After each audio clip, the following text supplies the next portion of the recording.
bit of a journey for Steve. Really, Steve's. I'll give you a bit of an intro here. Steve's a builder by trade. Correct. And embarking on quite a profound change of direction for his career. It's quite exciting, really. So an awful big learning curve, really. But just to sort of make his life even more complicated, you're also doing some coding, some training on coding and PHP and Joomla and CSS web design. So he's tackling the whole kind of gambit, back end, front end, commoditising the web, eMarketing, everything at once. So if it is hard work, then it's your own fault. Yes, it certainly is. On a very steep learning curve, but for me, more than covered everything that needed to be, really.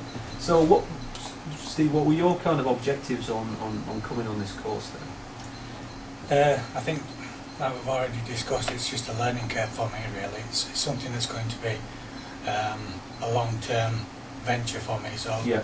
The long tail will do ideally for me, really, at this moment. No. It's mainly because I've got a son who's 14, and by the time he gets to a certain age and leaves school, then we might have a little bit of a business for him. Yeah, really. So yeah, it'd be quite interesting. in that aspect, it's why I'm on this learning curve, really. Absolutely. It doesn't sound like quite as hard graft as building in winter in Britain. Not quite. It's a lot warmer. Have the heating on, absolutely. A lot warmer. So before the back goes and the hands go, you can move into this. That sounds like a really good idea. I'd like to work with my son. So okay, we've got a website up there at the moment, but it's largely it's an experiment, isn't it? It's just it's a vehicle for you to apply some of this stuff that you're doing. So from the other courses, you're trying to do XHTML coding, you're trying to code the thing up properly, experiment with. Tell us a bit about Joomla and what you're doing with that. Joomla, how might it fit with this sort of content stuff? Joomla is a content management system program. It's basically because I'm not a programmer in myself, so I've got this program to actually do the work for me, and all I want to do is then put the content in it. You see. Right. So you're going to use it as a sort of content management system. Yeah. Right. So you're going to kind of mod that up, add that to your XHTML sites that you're making, and that's going to be part of your service. Excellent. And I think one of the things you could do is definitely do the content side. So you've got a content management system. You might be able to provide the service of actually writing the content for them, might you?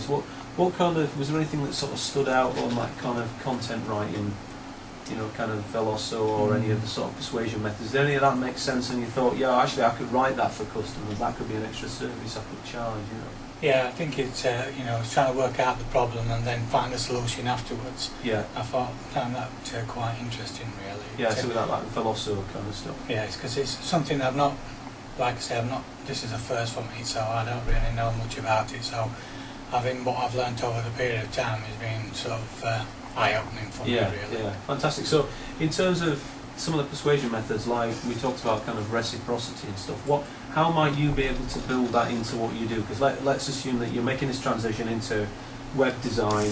You haven't necessarily got a lot of heritage in it, but there are certain skills that you can cross over and ways that you can perhaps reframe and go, well, don't worry about that sort of lack of kind of history. I've got these skills in this certain kind of area. Was there anything that sort of stood out of that you could build into what you do, or in terms of reciprocity, could you sort of go, I'll visit you and I'll give you some advice or whatever? What were your thoughts around that? Because I'm in building trade, I think we talked about it earlier on in the course, that it's a nice little area where I can work, because I can talk about building, I can talk about the foundation and building up from the foundation. So I've got quite a good background on that. So by being able to have that background, I can look towards them and show them where I can. Yeah, so that's a kind of like you're going to use the sort of building thing as a sort of visual metaphor for a website needs good foundations to achieve a good Google position. You have to put in place the basics, without that, and then it sort of all layers up, doesn't it? I think that's good. And then we also discussed this idea of in terms of that long tail thing, the possibility of you kind of specialising in small business websites for the building trade, because they're going to trust you more. You understand their, kind of their language, their vanities, their hopes, their understanding, coming from that background, it should help you to kind of communicate with that industry quite well. So I think there was a lot of opportunity in that, really. Tell us a little bit about eye tracker and what you sort of discovered around there that's perhaps influencing you elsewhere in your progress. Yeah, well, obviously when you see the hotspots here, I found that quite interesting. I wasn't quite sure when we saw the banners down the side on the other photographs that it showed us. It sent the eye over to the right. It did, yeah. So yeah. for me, it served two purposes.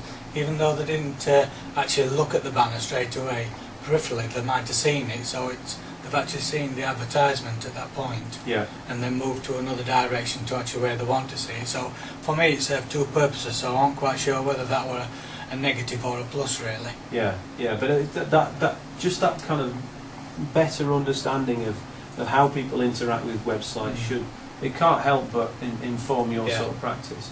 I think one of the things you've got right is that doing this early on in your sort of your web career, there's a lot of web designers out there who are very sort of competent in the tools they use, Dreamweaver and Photoshop and all this sort of stuff, but actually don't really understand business. And you'll understand the kind of bread and butter side of this from a numbers perspective, from running your own business for a long time and having to cost up jobs. In the same way, you have to be careful with how you use your time on this.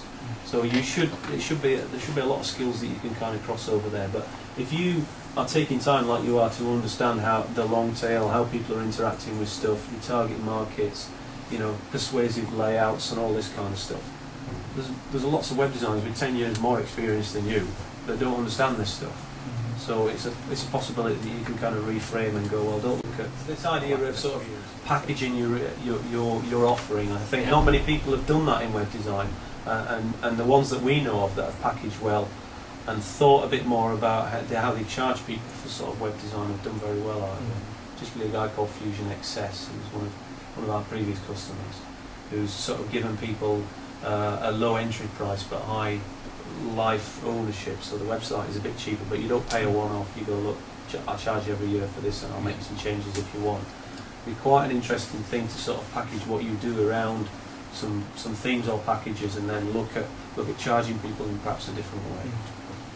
Yeah, quite an interesting time for you. Fantastic. Any questions? Come on. What part of the course has been most challenging for you, do you think? I think just every part of the course. I didn't really know what to expect because I'm a builder. I don't go to e-commerce or anything like that. You know what I mean? So this eMarketing thing's been quite good for me. Really, it's a new experience and I've enjoyed it. It's been a good ride, so to speak. Yeah, well, good for you for having the courage to do it. I like the idea of just throwing yourself in a bit out of your depth, because you can't, if you can stay with it, you can't fail to kind of learn and pick up stuff from the group. The value has come from you guys, not really from me. I've just pointed vaguely in the right direction, and you've come out and kind of made it all work. So you all deserve the congratulations on that one. Smash it! Thank you. Thank you.